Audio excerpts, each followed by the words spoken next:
नमस्कार दोस्तों। Study novelty के ऑनलाइन प्लेटफॉर्म पर आप सभी लोगों का स्वागत है। जैसा कि आप लोगों ने पिछले वीडियो में देखा कि हम लोगों ने आधुनिक भारत से चर्चा शुरू कर दी थी और इसमें हम लोगों ने महात्मा गांधी के आंदोलन, असहयोग आंदोलन से अपनी बात शुरू की थी। आज हम लोग शुरू से बात शुरू करने की कोशिश करेंगे, क्योंकि ऐसा होता है कि बीच में कोई वीडियो शुरू होता है तो पुरानी कहानी से जोड़ना ज़रा उसे कठिन होता है एक नए आदमी के लिए। इसलिए आज हम आधुनिक काल के पहले वीडियो से शुरू करते हैं। तो पहले ये समझना भी बहुत महत्वपूर्ण हो जाता है कि आधुनिक काल कहाँ से शुरू है, मध्यकाल कहाँ से शुरू है, प्राचीन काल कहाँ से शुरू है। तो शुरू करते हैं यहीं से। तो पहली बात आ गई प्राचीन काल की। तो प्राचीन काल की शुरुआत हम लोग वहीं से मानते हैं जहाँ से हम लोग मानव का अध्ययन करना शुरू करते हैं। तो मानव मतलब होमोसेपियंस नहीं, होमोसेपियंस का इतिहास तो 2 लाख बीसी से 30,000 बीसी के आसपास का है। उससे पहले भी अगर आप जाएंगे तो जहाँ से आप ऑस्ट्रेलोपिथेकस, रामापिथेकस इन लोगों का अध्ययन करते हैं तो वहाँ से ये कहानी आती है। यानी जहाँ से हम लोग एप जो है प्राइमेट्स वगैरह की कहानी हम लोग पढ़ना शुरू करते हैं, तो यहाँ से ये कहानी शुरू होती है। अब आती है बात मध्यकाल की। तो मध्यकालीन भारत की जो बात है, इसकी कहानी शुरू होती है जहाँ से सामंतवाद की शुरुआत होती है। अब ये कहाँ से शुरू होता है, कैसे होता है, ये हम लोग जब वो चैप्टर पढ़ेंगे तभी इस पर चर्चा करेंगे। और तीसरी बात आती है आधुनिक काल की।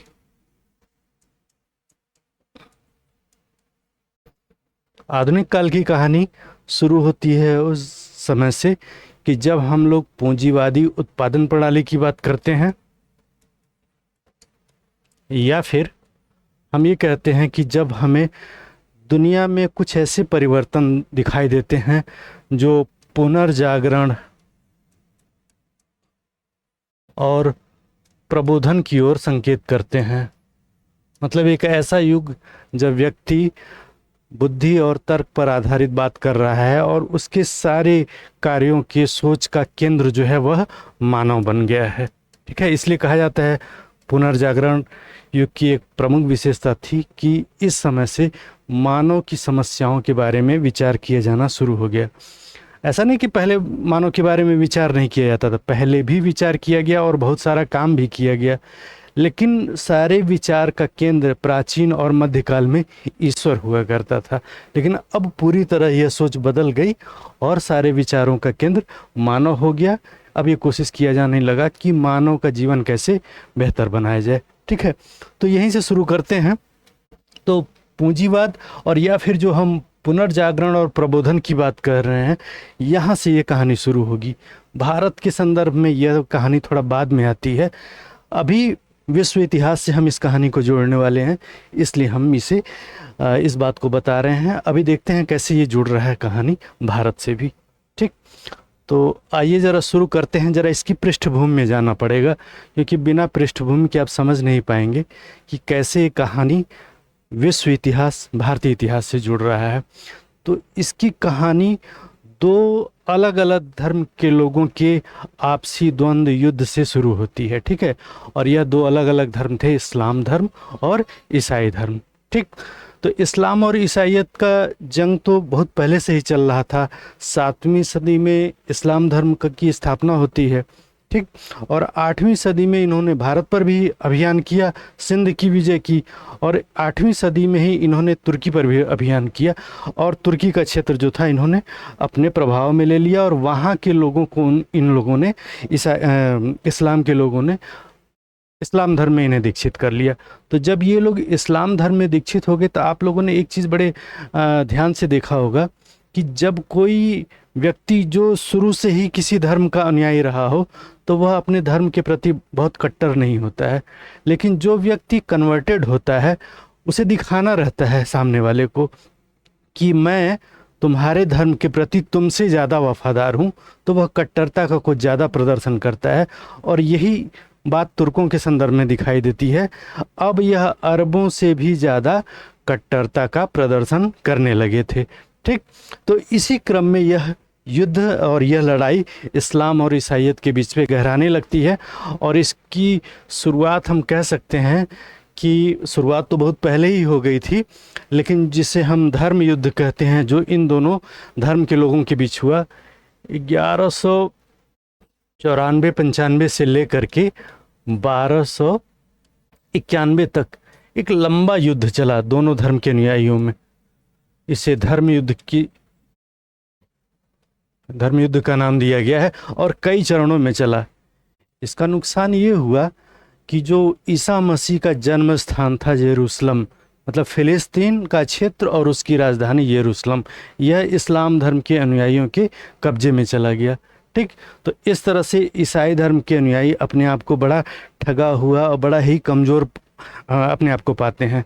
अब ये था कि इसका हिसाब भी उन्हें बराबर करना था, लेकिन इस समय जो सामंतवादी व्यवस्था चल रही थी, उस व्यवस्था के अंतर्गत यह बड़ा संभव नहीं था। आगे की सदी की अगर हम बात करें तो 1350 से लेकर के 1450 तक का अगर आप इतिहास देखें यूरोप का, तो यह भी बड़ा अच्छा नहीं था, क्योंकि यह भी लगातार युद्ध और महामारियों जैसे प्लेग वगैरह से पूरा यूरोप पीड़ित रहा है और बड़ी संख्या में लोग इनके युद्धों के अभियान के भेंट चढ़ गए या फिर महामारियों की भेंट चढ़ गए। बड़ी संख्या में लोगों की मौत हुई। ठीक, अब ये था कि एक तो तुर्की लोगों का या इस्लाम धर्म के लोगों का यूरोप पर लगातार दबाव बना हुआ था, और दूसरा कि यह विभिन्न अभियानों के अलावा भी महामारियों से मारे जा रहे थे।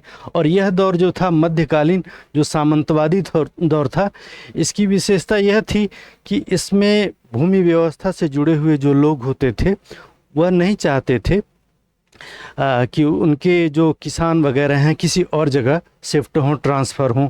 तो व्यापारिक गतिविधियां भी, खासकर जो लंबी दूरी के जो व्यापारिक क्रियाकलाप थे वो बड़े सीमित हो गए थे। ठीक है, तो यानी कि इन सारी चीज़ों से नुकसान तो हो रहा है, व्यापार वाणिज्य भी बहुत अच्छी स्थिति में नहीं था।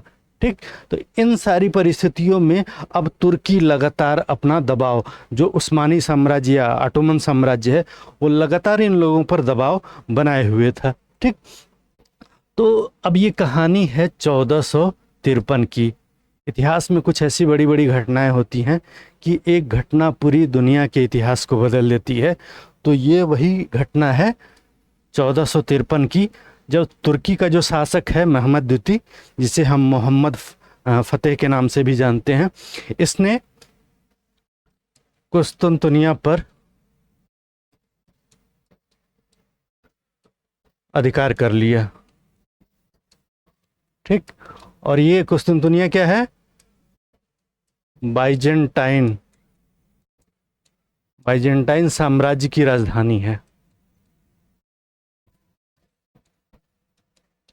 ठीक, अगर आप मैप में भूमध्य सागर का अध्ययन करेंगे तो आप पाएंगे उसके भूमध्य सागर के ऊपर से लेकर के नीचे का जो हिस्सा है वो दोनों, उसके मतलब पूरे किनारे का हिस्सा जो है वह रोमन साम्राज्य के अंतर्गत ही आता था। जैसे ये मान लीजिए भूमध्य सागर है, तो इसके किनारे किनारे की जो यूरोप का हिस्सा था और नीचे जो अफ्रीका का हिस्सा था, यह भूमध्य सागर ये रोमन साम्राज्य के अंतर्गत आता था।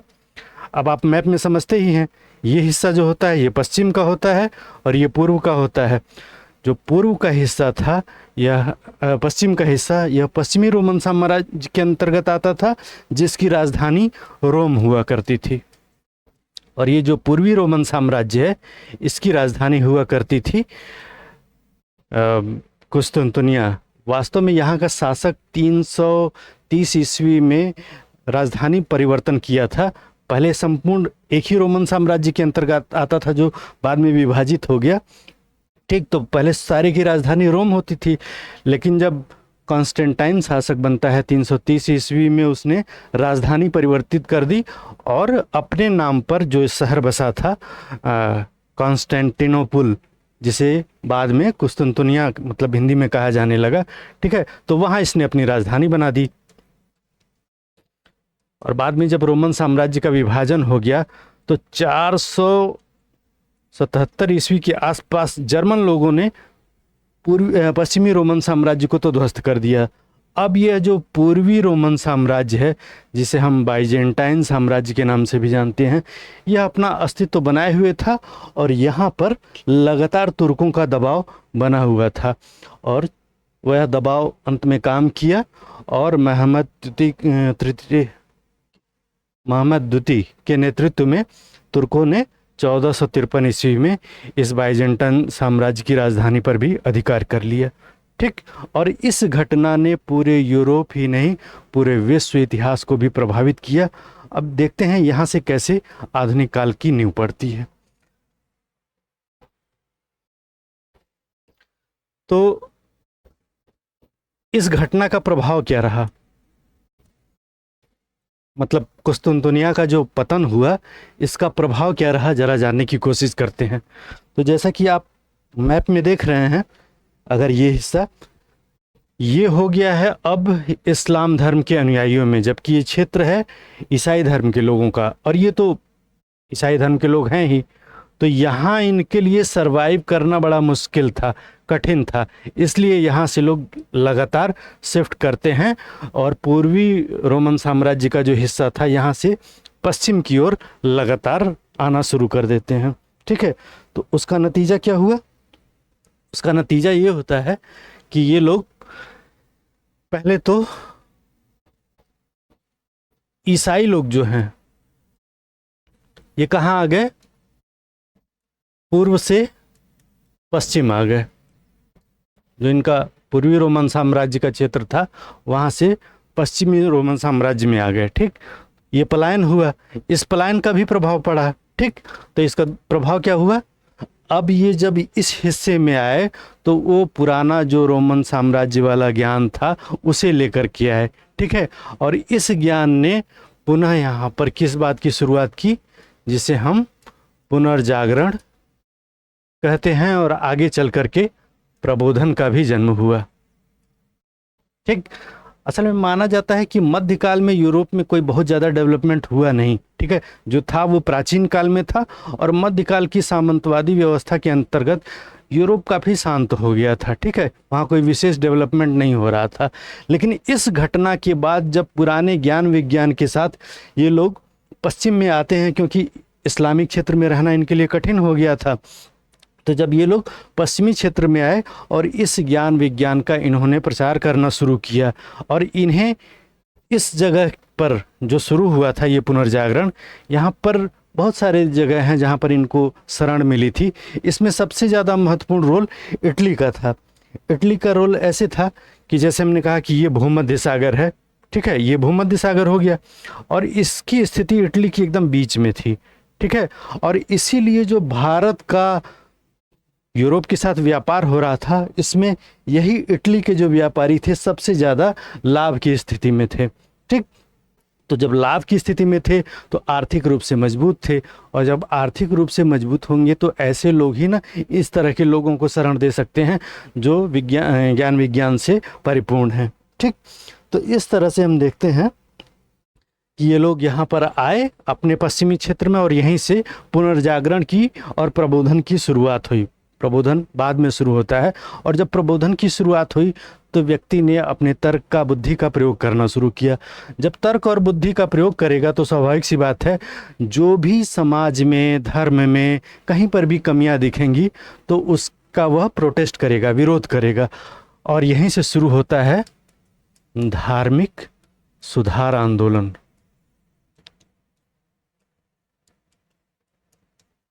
ठीक, और जो धार्मिक सुधार आंदोलन हुआ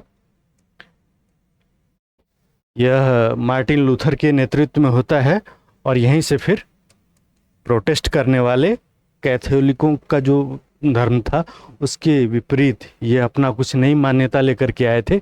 तो चूंकि इन लोगों ने प्रोटेस्ट किया था इस धर्म का, इसलिए इनका नाम पड़ गया प्रोटेस्टेंट। ठीक, ये सारी चीज़ें हुई, लेकिन जो बड़ी बात जो जा कर के भारत से जुड़ती है वह थी भौगोलिक खोजों की। ठीक, तो अब भौगोलिक खोजों के युग की शुरुआत हो रही है। तो भौगोलिक खोजों का भारत से क्या संबंध है, आइए जरा इसे भी देख लेते हैं। ठीक, तो अब हम कह रहे हैं कि भौगोलिक खोजों का युग शुरू हो गया।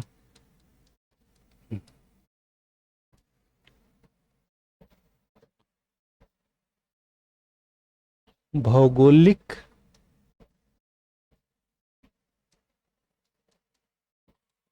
खोज का युग शुरू होता है। इसका क्या कारण था? ठीक, तो स्वाभाविक है कि ये जो पहली घटना जिसका हम लोगों ने जिक्र किया था कि कुस्तुतनिया का पतन हो गया।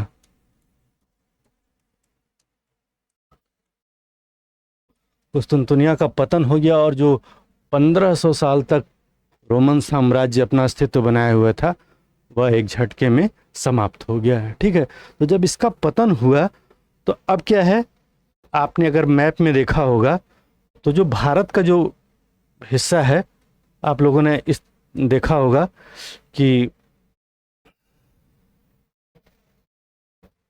ठीक, तो भारत से जो यूरोप को व्यापार होता था वो मध्यकाल में 3 मार्ग थे। एक तो ये पश्चिमोत्तर हिस्से से होते हुए रूस होते हुए यूरोप की तरफ जाता था। दूसरा जो हिस्सा था ये इधर से होते हुए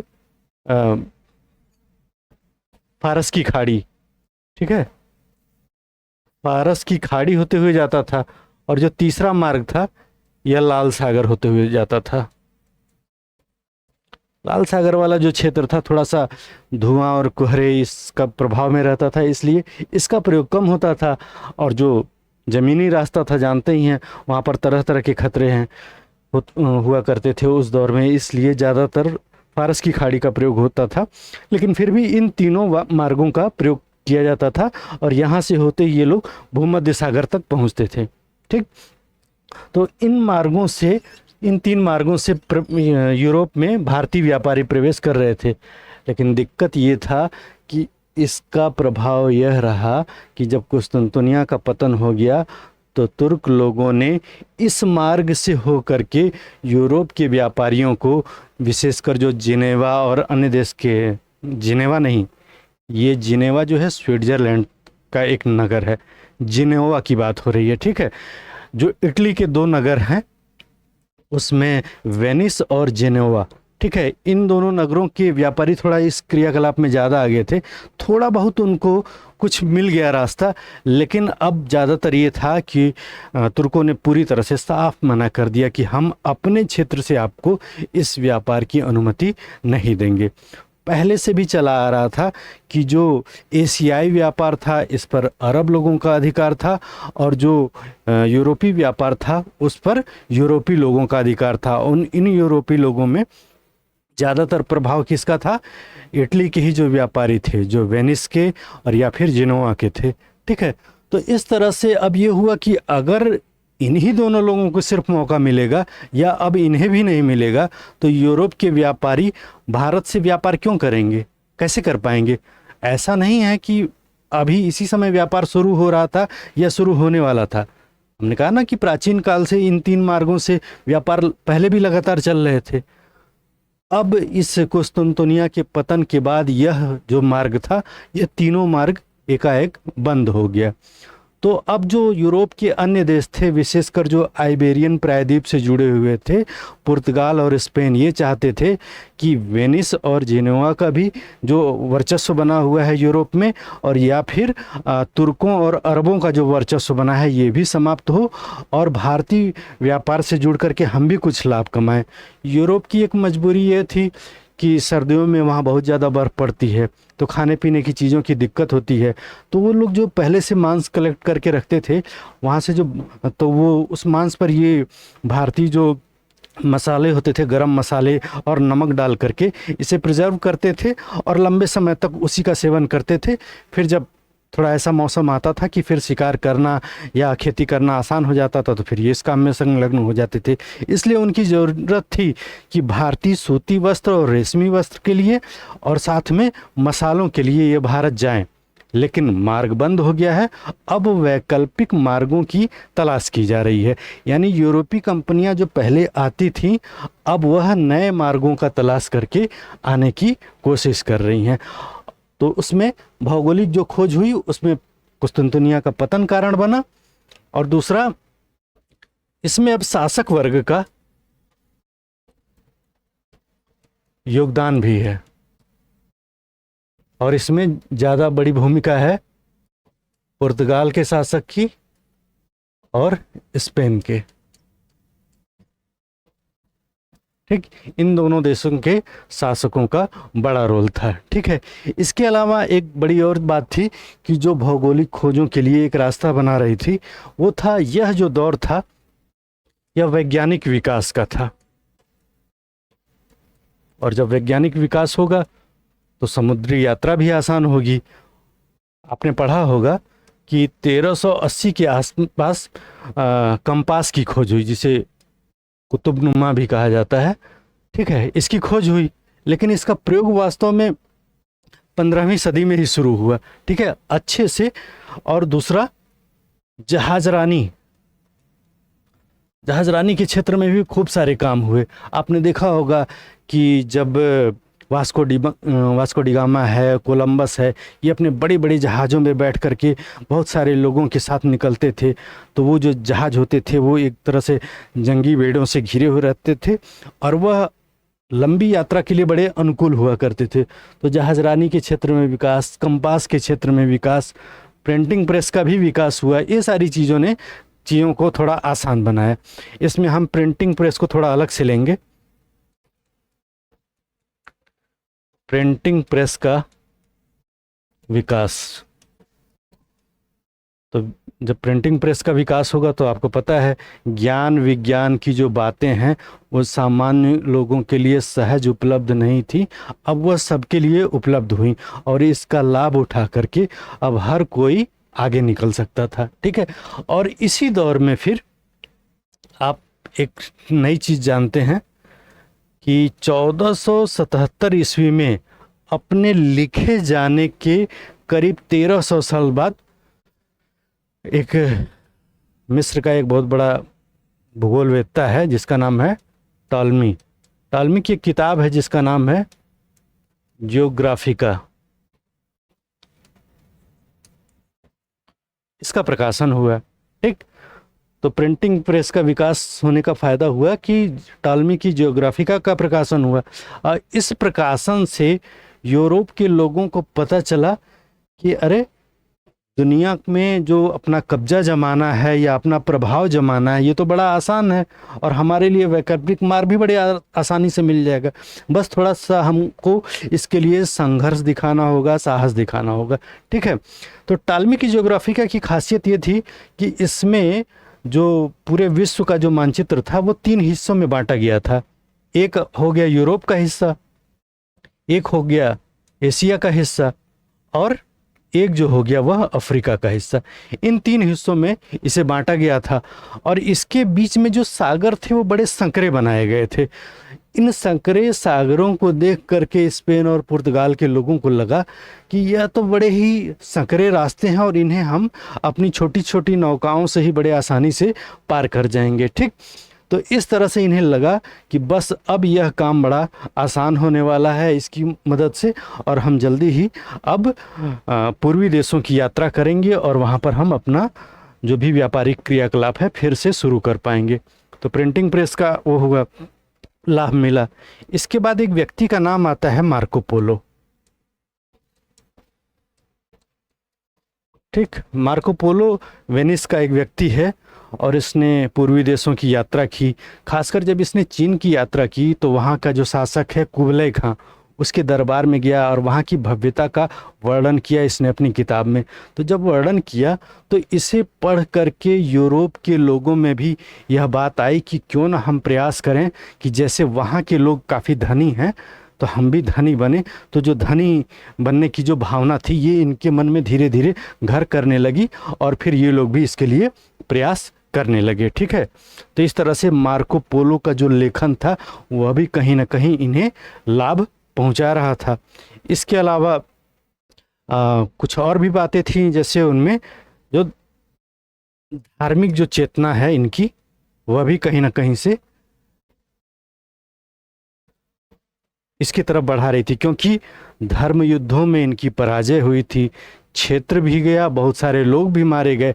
तो इन्हें लगा कि न सिर्फ हमारा आर्थिक विकास होगा अगर हम इन नए व्यापारिक मार्गों की खोज करते हैं, बल्कि एशिया और अफ्रीका में जा करके वहाँ के लोगों को हम ईसाइयत में से जोड़ करके फिर हम अपने ईसाई समुदाय को भी और बड़ा कर सकते हैं। तो इस तरह से इन सारे कारणों से हम देखते हैं कि भौगोलिक खोजों की शुरुआत होती है। ये सारे कारण जो हैं ये इसमें प्रमुख भूमिका निभा रहे हैं। अब बात आती है कि शासक वर्ग का योगदान, जो हमने कहा कि ये बड़ा एक प्रमुख भूमिका निभा रहा था। तो ज़रा हम देखते हैं कि कौन से देश के शासक हैं और किस रूप में भूमिका निभा रहे हैं। हालांकि इसमें ज़्यादातर नाम आपको पुर्तगाली ही मिलेंगे और उसी क्रम में हम आपको सारी बातें बताएंगे। तो आइए ज़रा थोड़ा आगे बढ़ करके देखते हैं कि क्या है। तो अब बात हो रही है कि जैसे शासक वर्ग का योगदान, ठीक। तो हमने कहा शासक वर्ग में कौन से दो लोग शामिल हैं, एक तो स्पेन के शासक शामिल हैं और दूसरे कहाँ के शासक शामिल हैं, पुर्तगाल के, ठीक। तो आप जान ही रहे हैं। अब इसमें पुर्तगाल का एक व्यक्ति है, वहाँ का एक राजकुमार है जिसका नाम है हेनरी। एक एक करके सबका नाम लेकर के चलते हैं। हेनरी, ठीक। हेनरी जो है वो नौवहन के क्षेत्र में इतना ज़्यादा काम किया था इसने कि इसका नाम ही पड़ गया हेनरी द नेविगेटर, यानी इसकी उपाधि जो थी वो नाविक की थी।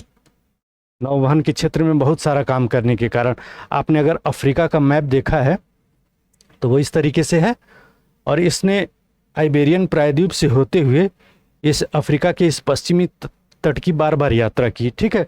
और न सिर्फ इनकी यात्रा की बल्कि यहाँ का सैन्य अभियान भी किया और यहाँ के लोगों को पराजित करता है और फिर इस क्षेत्र का बार बार दौरा करके वह इसका मानचित्र भी बनाता है जो आगे के लोगों के काम आने वाला था। तो इसका अभियान जो था वो तो 1415 के आसपास में हुआ था। आगे चल करके थोड़े से कुछ समय बाद ये अभियान ज़रा और महत्वपूर्ण होने वाला था, मतलब लोगों के काम आने वाला था। अब बात आती है पुर्तगाल के ही एक दूसरे व्यक्ति की जिसका नाम है बार्थोलोम्यू डियाज, ठीक। जो बार्थोलोम्यू डियाज है यह भी पुर्तगाल का ही व्यक्ति है और इसने क्या किया कि ये जो अफ्रीका का इसने मैप बना करके दिया था, ये पश्चिमी तट का, इसने हेनरी ने इसका लाभ उठाया। हेनरी के मैप का इसने लाभ उठाया और यहाँ तक का सफ़र का तो उसको पता चल गया था कि कैसे यहाँ जाना है और क्या करना है। अब इसे करना ये था कि यहाँ से होते हुए ये अफ्रीका के एकदम निचले तट तक पहुँचना था। असल में यूरोप के लोगों को इस बात का डर था कि जो पृथ्वी है शायद वो गोल नहीं है बल्कि चपटी है, ठीक है। तो उन्हें लगता था कि अफ्रीका का जो मैप का जो निचला हिस्सा है यहाँ पर जाकर के पृथ्वी ख़त्म हो जाती है और शायद किसी हम गहरी खाई में गिर जाएंगे। अब इसी बात की खोज के लिए बार्थोलोम्यू डियाज निकलता है और यह कहानी है 1487 ईस्वी की। और इस तरह से इस यात्रा को तय करते हुए यह कहाँ पहुँच गया, केप ऑफ गुड होप, जिसे हम हिंदी में कहते हैं उत्तम आशा या उत्तमाशा अंतरीप। अंतरीप और खाड़ी का अंतर आप लोग समझ रहे होंगे, ठीक है। तो उत्तमाशा अंतरीप तक यहाँ तक पहुँच गया, ठीक। अब यहाँ से बस थोड़ा सा ही मार्ग रह गया था भारत जाने का, ठीक। अब जब ये सारी कवायद चल रही है, प्रयास चल रहा है पुर्तगाल के लोगों का, तो स्वाभाविक था स्पेन के लोग भी हड़बड़ी मचाए हुए थे कि हम लोग क्यों नहीं, ठीक है। लेकिन उन्हें वहाँ पर कोई ऐसा योग्य व्यक्ति नहीं मिल रहा था। लेकिन तभी पुर्तगाल का एक व्यक्ति है जिसका नाम है कोलंबस। ज्योतिष में और भूगोल में इसका बड़ा इंटरेस्ट था और एक ज्योतिष ने इसका हाथ देख करके कहा कि तुम्हारी रेखाएं बताती हैं कि तुम लोग पूरब के लिए रास्ता, एक जो वैकल्पिक रास्ता तलाश कर रहे हैं, तुम पश्चिम के तरफ से जाते हुए तुम इसके लिए रास्ता निकालोगे। पूरब के लिए जाना है तो लोग पूरब का मार्ग से वहाँ जाने की कोशिश कर रहे हैं, लेकिन तुम पश्चिम के माध्यम से तुम पूरब पहुँचने की कोशिश करोगे। और यही अपना पूरा प्लान लेकर के वह जाता है पुर्तगाल के शासक के पास। और पुर्तगाल का शासक को उसकी पूरी योजना समझ में आती नहीं है और वो स्पष्ट रूप से मना कर देता है। अब इसे लगता है कि फिर मैं अभियान अपना कैसे शुरू करूं। तो ऐसे में वह उसे सूचना मिलती है कि स्पेन की महारानी जो हैं, रानी जो हैं इसाबेला जो हैं, इन्होंने भी ये घोषणा कर रखी थी कि योग्य व्यक्तियों को हम पूर्वी देशों तक पहुंचाने का पूरा प्रयास करेंगे और जो भी उनका खर्चा होगा वो हम स्पॉन्सर करेंगे। ठीक, तो इस तरह से ये पहुंच जाता है वहाँ पर और स्पेन की मदद से वह यहाँ के एक बंदरगाह है पैलोस बंदरगाह से एक उसका जहाज़ है जिसका नाम है सांता मारिया। इस जहाज़ पे बैठता है और 3 जहाज़ों का एक बेड़ा था, इसे ले करके यह पहुँचता है पूरब की ओर, लेकिन रास्ता पश्चिम का पकड़ा था और इसे लगा जो मैं पहुंच रहा हूं वो शायद पूरब का ही देश है, लेकिन ऐसा हुआ नहीं। ये कहां पहुंच गया? बहामासा प्रायद्वीप पहुंच गया। ठीक, बहामासा प्रायद्वीप पहुंच गया, मतलब अमेरिकी क्षेत्र में ये पहुंच गया। इसे लगा कि मैं इंडिया में ही आ गया हूं। ठीक है, लेकिन ऐसा था नहीं। और लेकिन इस काम का यह वो हुआ कि नई दुनिया के बारे में पता तो चल गया, लेकिन नई दुनिया को जो नाम अमेरिका मिल रहा है वो एक वेनिस का यात्री है, इटली का ही, जिसका नाम है अमेरिगो वेस्पुसी, तो उसके नाम पर पड़ा है। कोलंबस के नाम पर बस यही रहा कि कोलंबिया जो देश है उसका नाम पड़ा इसके नाम पर। ठीक, तो अभी इसने खोज करने की कोशिश की इंडिया की, लेकिन पहुंच गया यह अमेरिका। ठीक है, इसी समय स्पेन का शासक जो है चार्ल्स प्रथम, उसने भी एक और व्यक्ति को स्पॉन्सर किया और वह व्यक्ति भी है पुर्तगाल का ही और उसका नाम है मैगलन ने समुद्री मार्गों के माध्यम से समुद्री मार्ग का अवलोकन करते हुए विश्व का भ्रमण किया। ठीक, तो इस तरह से यह भी लंबी यात्रा तय किया और इसे स्पेन के लोग ही स्पॉन्सर कर रहे हैं। अब धीरे धीरे खलबली मच रही है पुनः पुर्तगाल में कि जल्दी से अगर उस मार्ग का पता नहीं लगाया तो हो सकता है स्पेन के लोग इस मामले में बाजी मार लें। तब फिर समय आता है कि जब वास्को डी गामा यात्रा शुरू करता है। तो आइए ज़रा देखते हैं वास्को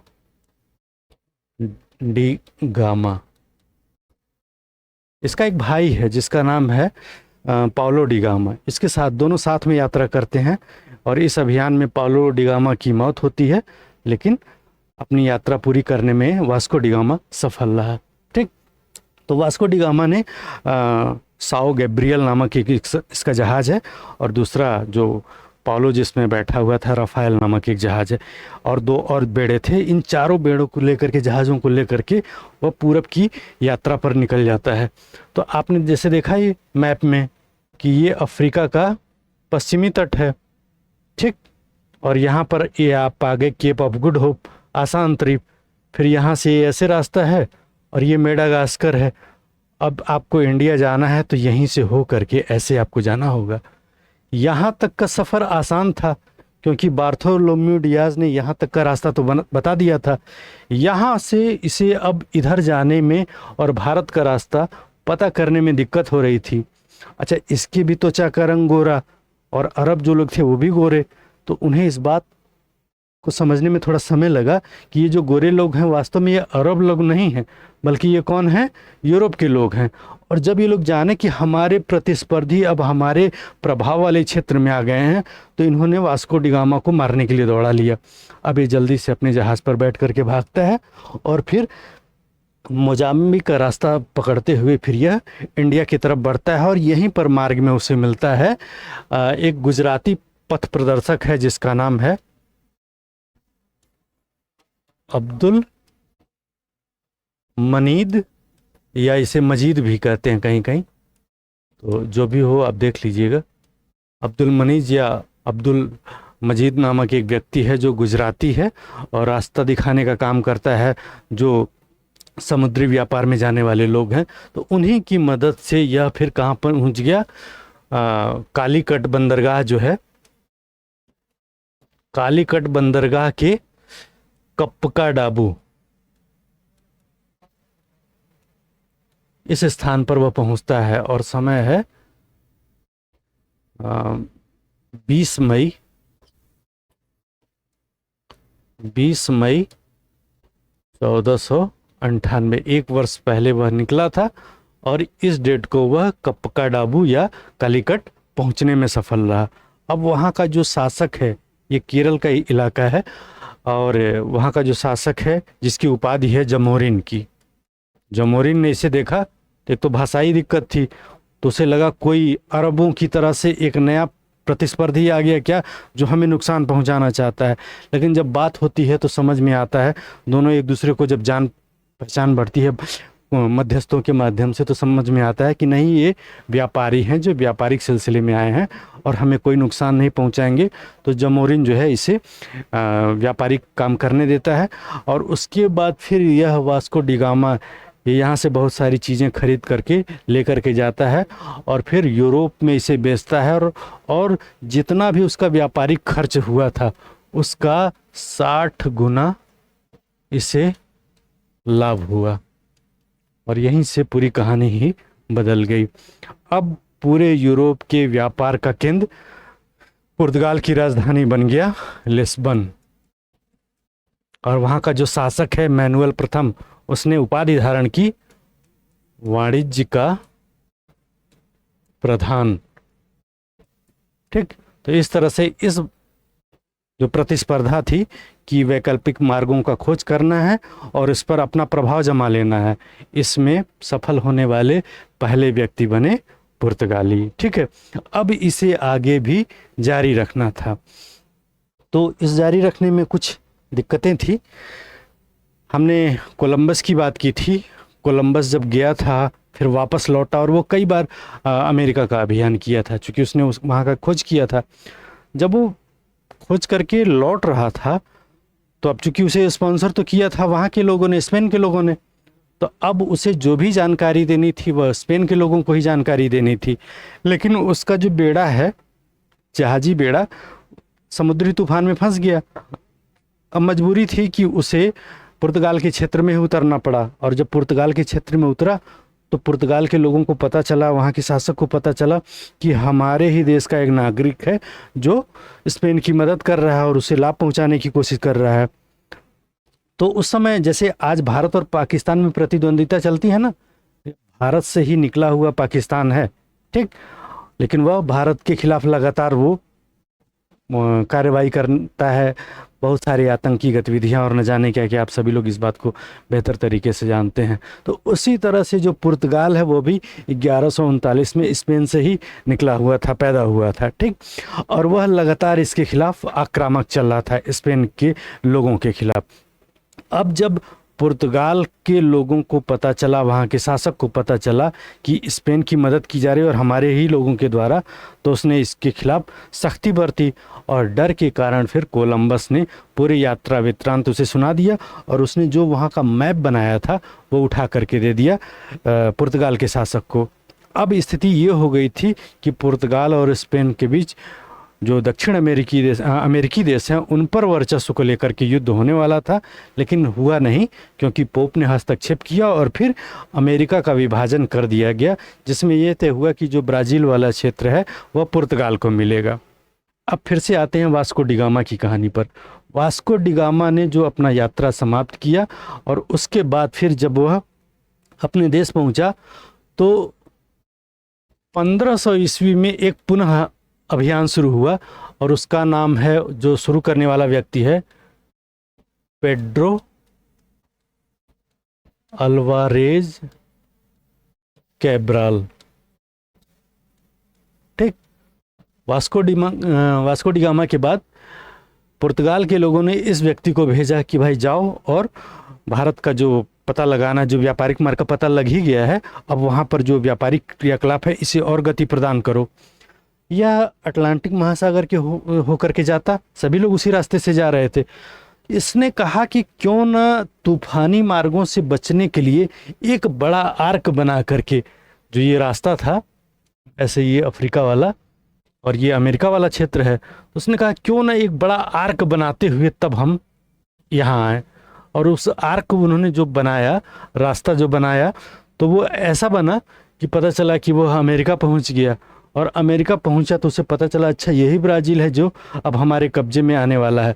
तो पहला झंडा तो उसने ब्राज़ील में गाड़ा और उसके बाद फिर इसी मार्ग का अनुसरण करते हुए यहाँ से होते हुए वो भी पहुंच गया कहाँ, कालीकट बंदरगाह।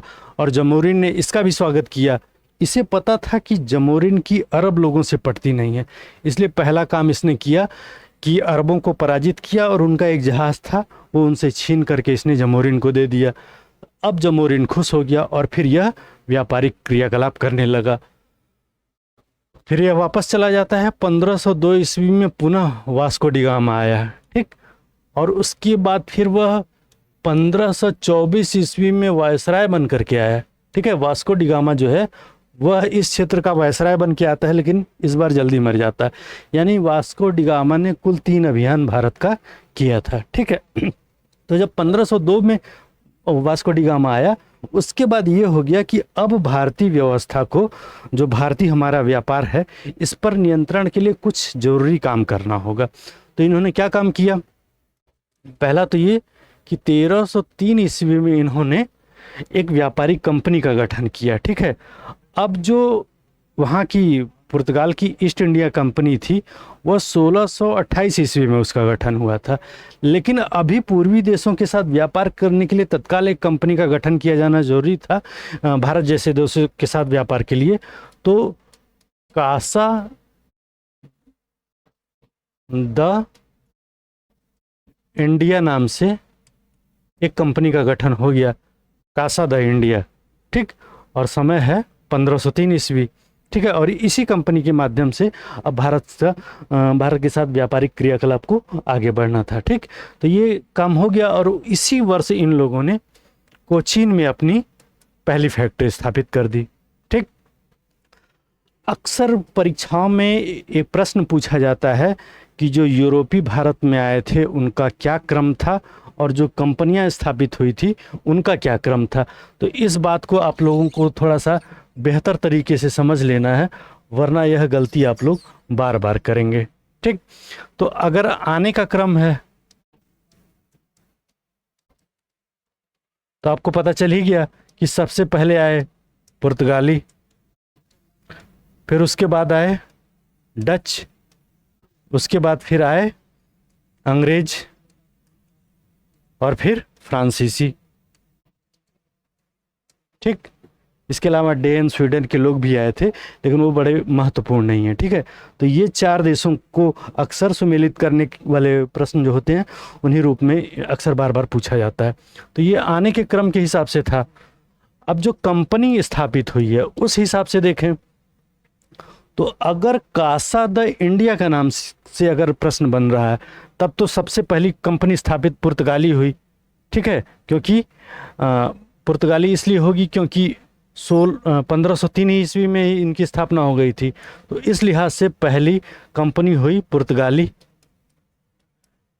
लेकिन अगर कासा द इंडिया के बजाय एस्तादो द इंडिया है जो पुर्तगाली ईस्ट इंडिया कंपनी है, तो वो 1628 ईस्वी में स्थापित हुई थी, इसलिए उसका क्रम थोड़ा सा बाद में आएगा, ठीक।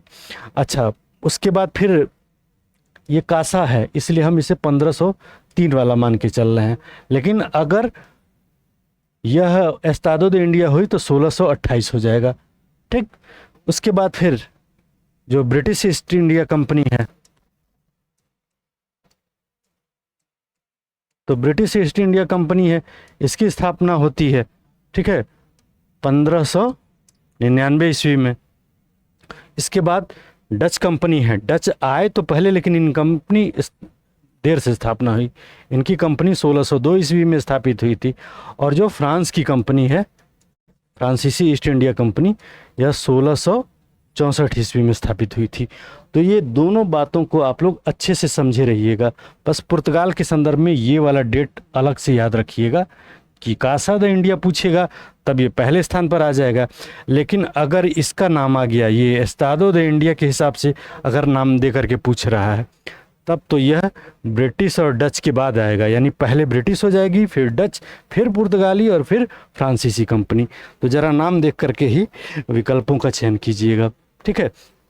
तो इस तरह से इन लोगों ने ये काम किया और कोचीन में इन लोगों ने अपनी फैक्ट्री स्थापित कर दी। अब फैक्ट्री का मतलब आप लोग जान ही रहे हैं, यहाँ ये कोई कारखाना नहीं है जहाँ पर किसी माल का उत्पादन हो रहा है। ये जो भी दुनिया भर में सामान बेचना था यहाँ पर लाते थे, फिर यहाँ बंदरगाहों पर इसे जहाज़ों में भर करके फिर दुनिया भर में बेचते थे और लाभ अपने देश पहुँचा दिया करते थे, ठीक। तो इस तरह से कोचीन में इनकी पहली फैक्ट्री लग गई। इस फैक्ट्री को लगाने में अल्बुकर्क का भी बड़ा योगदान था, जो आगे चल कर के यहाँ का गवर्नर बनने वाला था। तो 1503 में ये घटना हो गई। अब ये था कि अब गवर्नर प्रणाली को शुरू किया जाए, ठीक। तो भारत में आप लोग सभी लोग अच्छे से पढ़े हैं, जान भी रहे होंगे कि भारत में पहला गवर्नर 1505 ईस्वी में कौन बना। लेकिन 1505 ईस्वी से पहले 1504 ईस्वी में एक और पुर्तगाली गवर्नर बना था, लेकिन बाद में उसे हटा दिया गया। तो 1504 ईस्वी में त्रिस्ताओ दा कुन्हा बना गवर्नर। लेकिन इसके साथ दिक्कत यह थी कि यहाँ पहले से उपलब्ध था, इसे बना दिया गया, लेकिन दिक्कत यह थी कि यह अंधा था और अभी अभी साम्राज्य की स्थापना के क्रम में ये लोग काम करना शुरू किए हैं और एक अंधे व्यक्ति को यह काम दें, शायद वह अपने काम को बखूबी अंजाम नहीं दे पाता। तो इसलिए इन लोगों ने इसे हटाना बेहतर समझा। और उसके बाद 1505 ईस्वी में फ्रांसिस्को डी अल्मीडा को गवर्नर बनाया गया और 5 से लेकर के 1509 ईस्वी तक यह गवर्नर के रूप में काम किया, ठीक है। अब इसका काम यही था कि इसे यह काम सौंपा गया था कि तुमको हिंद महासागर में पुर्तगालियों का वर्चस्व स्थापित करना, और इसी के लिए इसने जो रणनीति अपनाई थी, स्ट्रेटजी जो अपनाई थी, उसे कहा जाता है ब्लू वाटर पॉलिसी, या इसे कहते हैं शांत जल की नीति। मतलब ये समुद्री क्षेत्र में वर्चस्व स्थापित करने की नीति है। आपने नेवी के संदर्भ में पढ़ा होगा ना कि जो नेवी, पहले तो आप जल की बात करें तो जल की बात करें समुद्री जल की, तो किनारे का जल है वो थोड़ा सा मटमैला सा दिखता है, लेकिन गहरे समुद्र में जाएंगे तो वह थोड़ा शांत दिखेगा और नीले रंग का दिखेगा, ठीक है। और जिस देश की नेवी गहराई तक जाकर के मार करने की क्षमता रखती है पूरे समुद्र में कहीं भी, उसे ब्लू नेवी के नाम से भी जानते हैं। और ब्लू वाटर पॉलिसी इनकी यही बताती है कि पूरे हिंद महासागर से लेकर के और भी आगे तक यह अपनी मारक क्षमता को मजबूत बनाने के लिए लगातार प्रयासरत थे। और इसी क्रम में इनका झगड़ा भी चल रहा था अन्य देशों से। अब चूंकि आप जानते ही हैं कि ये लोग भारत में आए तो ये लोग थोड़ा सा धार्मिक रूप से उदंड भी थे अन्य देश के लोगों की अपेक्षा, तो इसीलिए इन लोगों का जो काम था, जो व्यापारिक काम था, उसमें इनकी धार्मिक नीति अड़ंगा डालती थी। इसलिए यहाँ के स्थानीय शासकों के अलावा अन्य देश के शासकों से भी इनका लगातार पंगा होता रहता था, ठीक। तो अल्मीडा ने क्या किया, भारत में रहते हुए इसकी 1508 ईस्वी में और 1509 ईस्वी में 2 युद्ध हुआ। एक युद्ध है जिसे कहते हैं चौल का युद्ध, और दूसरा जो है उसे कहते हैं दीव का युद्ध, ठीक है। चौल के युद्ध में इसे किसने पराजित किया, तुर्की की सेना है, ठीक। जमोरिन अब विरोधी हो चुका है इनका, और गुजरात का जो शासक है, इन लोगों के संयुक्त बेड़े ने अल्मीडा को पराजित किया। और इस युद्ध में उसका बेटा लॉरेंको डी अल्मीडा भी मारा जाता है। लेकिन अल्मीडा अपने देश वापस जाने से पहले 1509 ईस्वी में दीव के युद्ध में इन सम्मिलित शक्तियों को पराजित करने में सफल रहा, जिसमें तुर्की तो है ही, साथ में मिस्र भी है, ठीक है। वेनिस का भी लोग शामिल थे इसमें। इसके अलावा गुजरात भी है, इसके अलावा रघुसा गणतंत्र जो है उसके लोग भी शामिल हैं। तो इस तरह से एक जो बड़ा गठजोड़ इस बार बना था उसे उसने पराजित किया और फिर वहाँ पर महासागर में एक तरीके से अपना वर्चस्व स्थापित करने में सफल रहा। इसके जाने के बाद नया व्यक्ति जो गवर्नर बन के आता है उसका नाम है अल्फांसो डी अल्बुकर्क। अल्बुकर्क, ठीक, पूरा नाम है अल्फांसो डी अल्बुकर्क। यह 1509 से लेकर के 1515 तक गवर्नर रहा, ठीक है। और इसने चूंकि बहुत सारे काम किए थे जो भारत में पुर्तगाली साम्राज्य की स्थापना में मददगार रहे, इसीलिए इसे भारत में पुर्तगाली सत्ता का वास्तविक संस्थापक माना जाता है, ठीक है।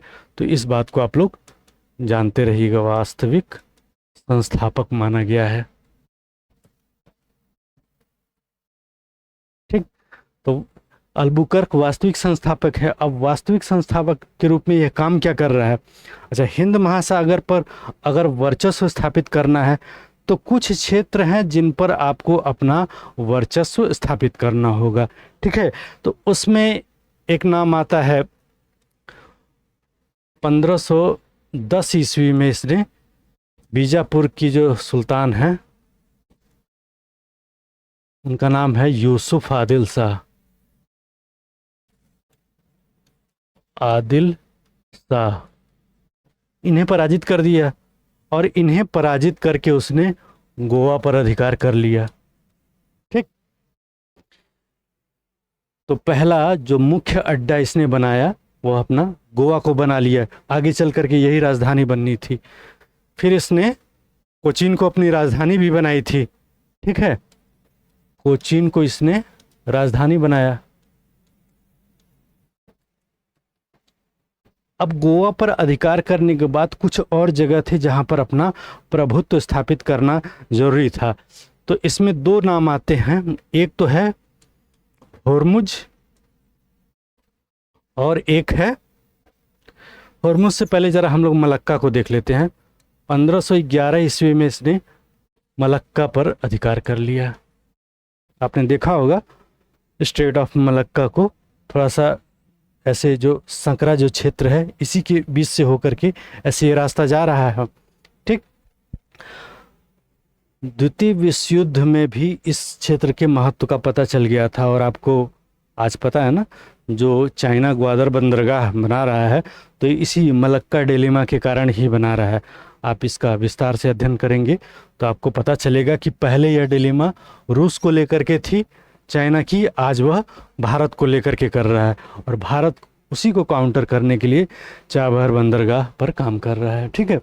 तो मलक्का पर अधिकार कर लिया और उसके बाद इसने 1515 ईस्वी में होर्मुज पर अधिकार कर लिया। होर्मुज पर अधिकार करने से अब फारस की खाड़ी वाला जो क्षेत्र है वहाँ से व्यापारिक जो काम होता था उस पर इसका वर्चस्व स्थापित हो गया। यह अदन वाले क्षेत्र पर भी अपना वर्चस्व स्थापित करना चाह रहा था, लेकिन इसमें वह असफल रहता है और 1538 ईस्वी में अंत में तुर्की लोग उस पर अपना वर्चस्व स्थापित करते हैं और लाल सागर में अपना प्रभुत्व स्थापित करने में तुर्की सफल रहा, ठीक है। लेकिन इन तीन क्षेत्रों पर, गोवा में, मलक्का में और होर्मुज पर, इन तीनों जगहों पर अपना वर्चस्व स्थापित करने के साथ ही यह काफ़ी प्रभावशाली भूमिका में आ गया। और आप देखिए यहाँ पर ये आपका गोवा हो गया, यहाँ पर आपका मलक्का हो गया और ये आपका होर्मुज हो गया, ठीक। तो अब यहाँ से जो भी चीज़ें गुजरेंगी ये हिंद महासागर के क्षेत्र को इसके प्रभावी नियंत्रण में स्थापित तो करेगा ही करेगा, ठीक है। तो इस तरीके से इसने जो इसे उपाधि मिली है वास्तविक संस्थापक को, वो कहीं ना कहीं साबित भी कर रहा है। और इसकी रणनीति थी जिसे, जैसे वो ब्लू वाटर पॉलिसी लेकर के चल रहा था, अब इसने जो काम किया था उसे कहते हैं कार्टेज आर्मेडा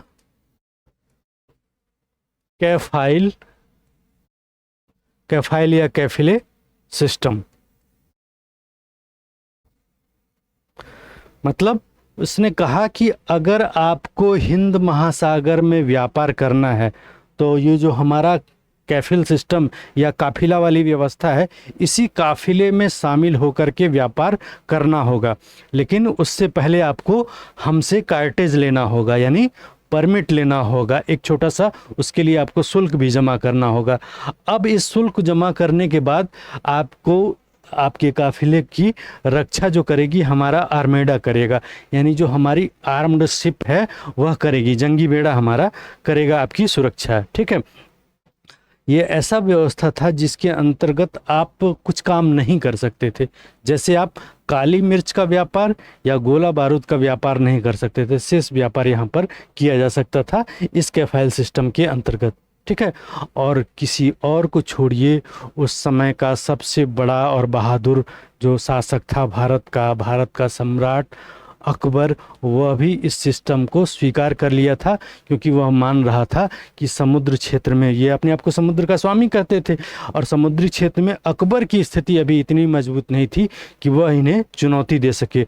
तो जैसा कि आपने पढ़ा है ना कि अकबर ने गुजरात की विजय की, तो उस गुजरात के पीछे कहीं ना कहीं कारण ये पुर्तगाली लोग भी थे।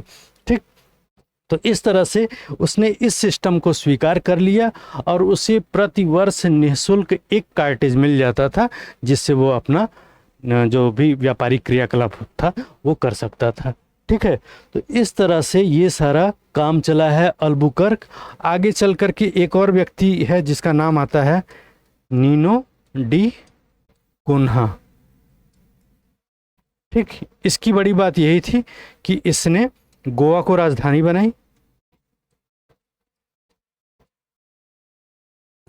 और इसी के समय में बसीन को लेकर के झगड़ा होता है गुजरात के शासक बहादुर शाह में और नीनो डी कुन्हा में। फिर इसे बुलाया जाता है, पुर्तगाली अपने जहाजी बेड़े पर बुलाते हैं, और झगड़ा इतना बढ़ जाता है कि फिर इसे उठा करके समुद्र में फेंक दिया जाता है और बहादुर शाह की मौत हो जाती है। ठीक है, तो ये आगे भी बहुत सारे गवर्नर रहे, लेकिन जो प्रश्न अब तक पूछे गए हैं वो ज़्यादातर इन्हीं लोगों से पूछे गए हैं, इसलिए हम इस कहानी को बहुत लंबा नहीं खींचेंगे। ठीक है, तो इस तरह से इन लोगों ने अब तक अपना समुद्री क्षेत्र में वर्चस्व स्थापित कर दिया था। अब इस वर्चस्व में कैसे कमी आई, क्या दिक्कतें आई, थोड़ा सा इस पर चर्चा करते हैं कि कैसे ये इनका साम्राज्य ध्वस्त होने लगा। ठीक, तो हमने देखा कि 1500 बल्कि 1498 से लेकर के, ठीक है, और 1595 तक, जब तक डचों ने एशियाई क्षेत्र में प्रवेश नहीं किया था, लगभग 100 साल तक यह लोग निश्चिंत होकर के शासन करते रहे। ठीक है, लेकिन डचों ने यहाँ प्रवेश किया और इनके लिए खतरे की घंटी बज गई।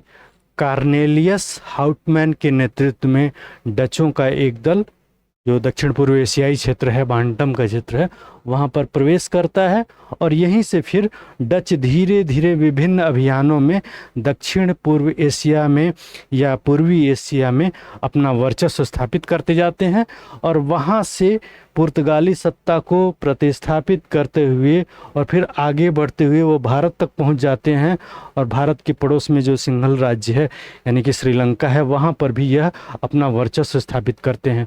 यानी जो एशिया, पूर्वी एशिया और दक्षिण पूर्व एशिया का क्षेत्र है, वहाँ से इन्हें प्रतिस्थापित करने का काम पुर्तगालियों को डच कर रहे हैं, और आगे चल कर के यह काम भारत के क्षेत्र में कौन करेगा? अंग्रेज करेंगे।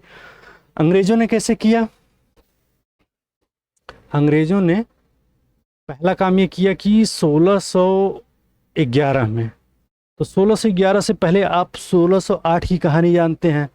पैक्टर नामक एक जहाज़ में बैठ करके कैप्टन हॉकिंस आया, वह जहांगीर से मिलता है और वह बहुत सारी चीज़ें पाया, जैसे उपाधि पाया उससे, इंग्लिश खाकी, फिरंगी खाकी, 400 का मनसब पाया। ठीक, और ये एक आर्मेनियाई लड़की से उसकी का विवाह किया गया, ये सारी चीज़ें हुई। बड़ी बात ये थी कि इससे कुछ छूट, व्यापारिक छूट चाहिए था, और इसके लिए उसने जहांगीर से इसके बारे में बात की, तो जहांगीर ने इसे सूरत में व्यापारिक कोठी की अनुमति दे दी, लेकिन पुर्तगालियों ने इसका विरोध कर दिया। वो नहीं चाहते थे कि ब्रिटिश कंपनी यहाँ पर स्थापित हो, इसलिए इन लोगों ने इस बात का विरोध करना शुरू कर दिया। तो उसी का नतीजा ये होता है कि इन्हें यहाँ से पराजय मिलती है और इसका यह बदला लेते हैं 1611 ईस्वी में। स्वाली के तट पर कैप्टन मिडल्टन है, इसने एक युद्ध में बड़े आसानी से इन लोगों को पराजित कर दिया, पुर्तगालियों को। और इस पराजय के साथ ही पुर्तगाली सत्ता जो है यहाँ कमज़ोर पड़ी और अपना प्रभाव जमाने में ये सफल है। इसी का नतीजा होता है कि आगे चल कर के जहांगीर इससे सूरत में स्थायी कोठी की अनुमति प्रदान कर देता है। ठीक है, इसके बाद 1628 ईस्वी में अंग्रेजों ने पुनः होर्मुज पर अधिकार कर लिया। ठीक, होर्मुज वाला जो क्षेत्र है वहाँ पर अधिकार कर लिया और इसमें उनकी मदद फारसी कर रहे थे। 1632 ईस्वी में आपको पता है कि कासिम खान ने हमला किया था हुगली पर। हुगली इनका एक ऐसा क्षेत्र था जहाँ पर इनकी बस्ती हुआ करती थी और वहाँ से ये लोग दासों का खूब व्यापार करते थे। जो भी विभिन्न देशों के दास आते थे उनका लूटपाट करते थे और उनको बेच दिया करते थे। तो शाहजहाँ की जो पत्नी है मुमताज़ महल, उसके लिए कुछ दासियाँ आई हुई थी और उन्हें इन लोगों ने लूट करके उन्हें ले जा कर के बेच दिया। जब शाहजहाँ को इस बात की सूचना मिलती है तो वो कासिम खां को भेजता है और कासिम खां बड़ी संख्या में पुर्तगालियों का दमन करता है, उनकी हत्या करता है। बहुत सारे लोगों को इस्लाम धर्म में दीक्षित कर लिया जाता है क्योंकि यह आताताई थे ही और इनकी रणनीति क्या नाम है, जो धार्मिक नीति है बड़ी कट्टरता वाली थी। तो इस तरह से कासिम खां ने इनका उसी रूप में दमन भी किया। ठीक, इसके बाद बात आती है थोड़ी सी बम्बई की। एक कहानी और देख सकते हैं आप कि 1739 ईस्वी में आपने बाजीराव प्रथम का नाम सुना होगा। उनके भाई थे जिनका नाम था चिमनाजी अप्पा। इन्होंने, बाजीराव प्रथम ने चिमनाजी अप्पा को भेजा था और इन्होंने बसीन की विजय की थी। बसीन और प्लस साष्टी की। ठीक, किसी भी पुर्तगाली या विहिर यूरोपीय सत्ता के खिलाफ मराठों का या किसी भारतीय शक्ति का ये बहुत बड़ा अभियान था और बहुत बड़ी सफलता थी। इसलिए अक्सर इससे प्रश्न पूछा जाता है कि बसीन का क्षेत्र किसने जीता था, तो बाजीराव प्रथम कहिए या उनके भाई चिमनाजी अप्पा ने। अब एक कहानी अक्सर पूछी जाती है बम्बई को लेकर के, तो थोड़ी सी शॉर्ट में हम उस कहानी को भी जान लेते हैं। तो इसकी कहानी ये है कि 1630 ईस्वी में, अब इन लोगों का टकराव बार बार हो रहा था पुर्तगालियों और अंग्रेजों का, तो 1630 में मैड्रिड की संधि हुई और इस संधि के तहत यह तय किया गया कि अब दोनों शक्तियां आपस में लड़ेंगी नहीं। फिर 1634 ईस्वी में इसके लिए जो सूरत में अंग्रेज गवर्नर था और प्लस गोवा में जो पुर्तगाली गवर्नर था, इन लोगों ने हस्ताक्षर भी कर दिया। ठीक है, इसके बाद 1642 ईस्वी में दोनों देश के लोगों ने इसे पुष्टि कर दी। जो ब्रिटेन का शासक है चार्ल्स प्रथम और जो पुर्तगाल का शासक है जॉन चतुर्थ, उसने भी इसकी पुष्टि कर दी। अब जॉन चतुर्थ को लगा अब इसे थोड़ा वैवाहिक संबंध का रूप दे दिया जाए तो शायद इसमें और घनिष्ठता आएगी। इसी के तहत 1661 ईस्वी में चार्ल्स द्वितीय का विवाह किससे हो गया? Catherine de Braganza. Catherine de Braganza के साथ हो गया। ठीक, और इसी विवाह के तहत 1600 क्या कहते हैं, यहीं पर लिख दे रहे हैं, बम्बई का जो क्षेत्र है यह दहेज के रूप में दिया गया पुर्तगालियों द्वारा अंग्रेजों को। ठीक है, 1668 ईस्वी में चार्ल्स द्वितीय ने इस बम्बई को क्या किया, ईस्ट इंडिया कंपनी को दे दिया। ईस्ट इंडिया कंपनी को दे दिया। ठीक है, और मात्र 10 पाउंड जो है वार्षिक किराया लिया। ठीक है। और आगे चल कर के 1687 ईस्वी में सूरत की जगह पर इन लोगों ने, ईस्ट इंडिया कंपनी ने सूरत की जगह पर बम्बई को अपना व्यापारिक केंद्र बना लिया। और आगे जानते हैं आप, जो तीन प्रमुख या तीन प्रेसिडेंसियां थी, उनमें एक बम्बई की प्रेसिडेंसी भी थी। तो इस तरह से हम देखते हैं कि कैसे लंबा ये अभियान चला, इनकी सत्ता स्थापित हुई और फिर कैसे कैसे ये लोग पिछड़ गए। इससे संबंधित कहानी और भी थोड़ी बड़ी है, तो इसे हम किसी और वीडियो में देखने की कोशिश करेंगे। आज इस वीडियो को रोक रहे हैं। अगले वीडियो में इनके पतन के कारण और जो उनके पतन की जो पूरी कहानी है कि कैसे राम मनोहर लोहिया के नेतृत्व में अब भारत की आज़ादी समाप्त हो चुकी है, भारत की आज़ादी की लड़ाई ख़त्म हो गई है, अब पुर्तगाल से भारत की, गोवा की मुक्ति की लड़ाई शुरू होने वाली है। इसकी कहानी को हम जानने की कोशिश करेंगे। तो मिलते हैं अगले वीडियो में। धन्यवाद।